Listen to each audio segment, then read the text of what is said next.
안녕하십니까. 통찰TV의 조승재입니다. 오늘의 주제는요, 일본의 잃어버린 30년의 교훈이라는 내용이 되겠습니다. 자, 일본의 국민소득은요, 지금 38,000달러 언저리 이 정도 되고 있는데요.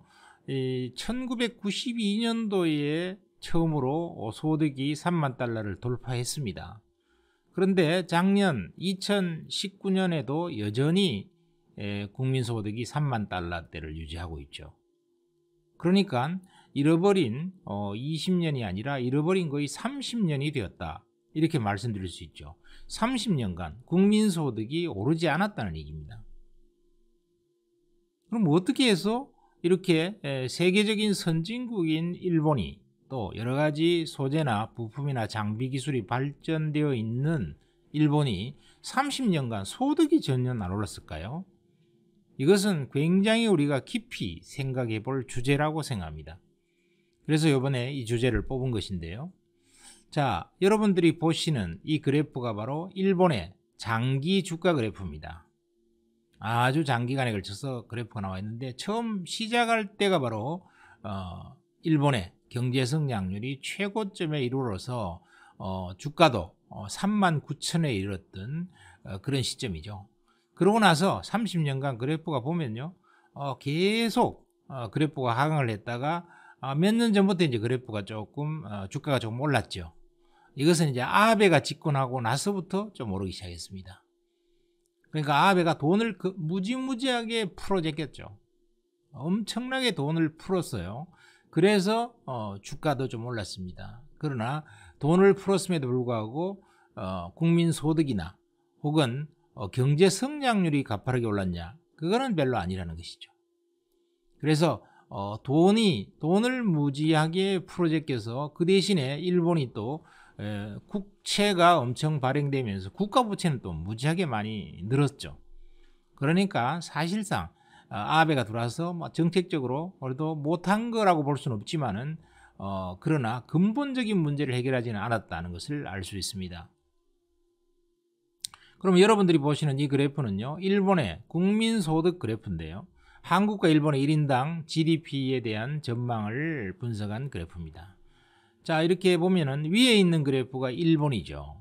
일본은요, 1981년도만 하더라도 10,000달러를 벌써 돌파를 했어요. 이때 우리나라는 1,870달러에 머물었습니다. 결국은 한 6분의 1 정도밖에 안 됐죠. 1980년부터요. 그러니까 딱 30년 동안, 40년 동안 우리나라는 일본에 비해서 6분의 1 수준에 머물다가 일본하고 같아졌어요.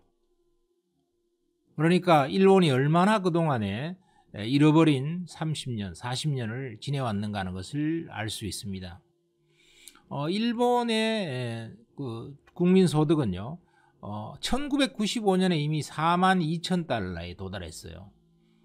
굉장히 많이 올랐는데, 그 당시에 우리나라의 국민소득은 12,300달러였습니다. 그때도 이미 일본의 3분의 1, 3.5분의 1 수준 정도였죠.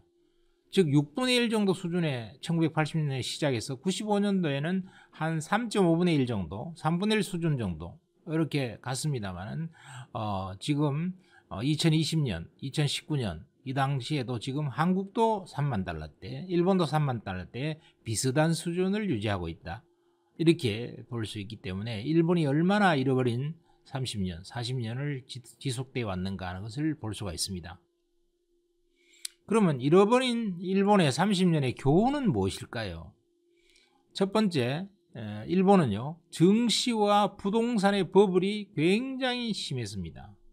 증시나 부동산의 버블, 이것이 굉장히 심해서 한때 세계 경제의 2위까지 올라갔었죠. 그래서 일본은 떠오르는 태양, 미국은 저무는 태양이라고 얘기를 했습니다. 그런데 지금은 이것이 다시 바뀌어버렸죠. 그런데 왜 이런 일이 벌어졌을까? 일본이 경기가 조금 이제 나빠지니까 바로 뭘 했냐면은 토목과 건설 위주의 경기를 부양했다는 것입니다. 이때 구조조정을 해서 보다 부가가치가 높은 쪽으로 이렇게 산업구조를 변화시켜야 되는데도 불구하고 토목과 건설 위주의 경기 부양을 했다. 그래서 공항을 엄청나게 짓고요. 도로와 철도 같은 인프라를 무지막지하게 깔았습니다. 이거는 근본적으로 부가가치, 산업 부가가치를 굉장히 높이는 게 아니죠. 이걸 우리가 어디서 할 수 있냐면 미국을 대비하면 알 수 있습니다.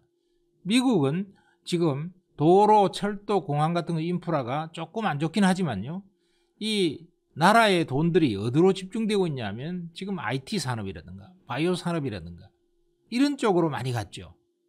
물론 국방으로도 많이 갔습니다만은 그것도 어떤 측면에서는 첨단 산업이다 이렇게 볼 수 있는 것이죠. 그래서 미국 같은 경우에는 지금 IT 쪽에서 완전히 제2의 전성기를 맞이하고 있죠. 세계적인 시총 1000억 달러가 넘는 기업들, 이런 기업들, 1조 달러가 넘는 기업들, 소위 1000조가 넘는 기업들은 전부 미국에 집중되어 있죠. 자, 그래서 일본과 미국을 대비해 보면은 일본이 왜 잃어버린 30년이 되었는가 하는 것을 알 수 있습니다. 한마디로 표현하면은 그냥 증시나 부동산 버블 이런 것들로 너무 돈이 쏠렸고요. 또 경기 부양책들이 전부 다 건설과 토목 위주였다. 그래서 첨단 산업으로의 산업 구조 조정을 하지 않았다. 이것이 굉장히 중요한 변수라는 걸 알 수 있고요. 그 다음에 이제 증시와 부동산의 버블이 워낙 셌기 때문에 거기에 따른 주식과 부동산의 장기적 하락이 있었습니다. 주식과 부동산이 하락되니까 경제 자체가 살아날 수가 없죠. 소득이 높아질 수가 없죠. 따라서 투자와 소비도 장기적 침체가 계속됐다. 이렇게 볼 수가 있습니다. 자, 그러면 일본의 이와 같은 정책의 실패에서 한국은 무슨 교훈을 얻어야 될까요? 어떤 역사적 교훈을 얻어야 될까요? 첫 번째, 개혁 정책을 써야 된다. 그리고 산업 구조조정을 통한 산업 개편에 성공해야 된다는 것을 알 수 있습니다.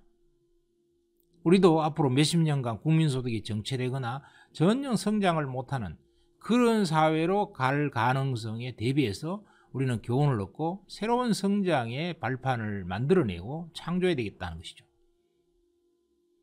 따라서 첫 번째, 노동개혁을 성공시켜야 되겠습니다. 그래서 우리나라는 지금 생산성이 너무나 낮아졌습니다. 이래 갖고는 한국도 고도 성장으로 또 성장성을 상당한 수준으로 유지하는 것이 불가능에 가깝습니다.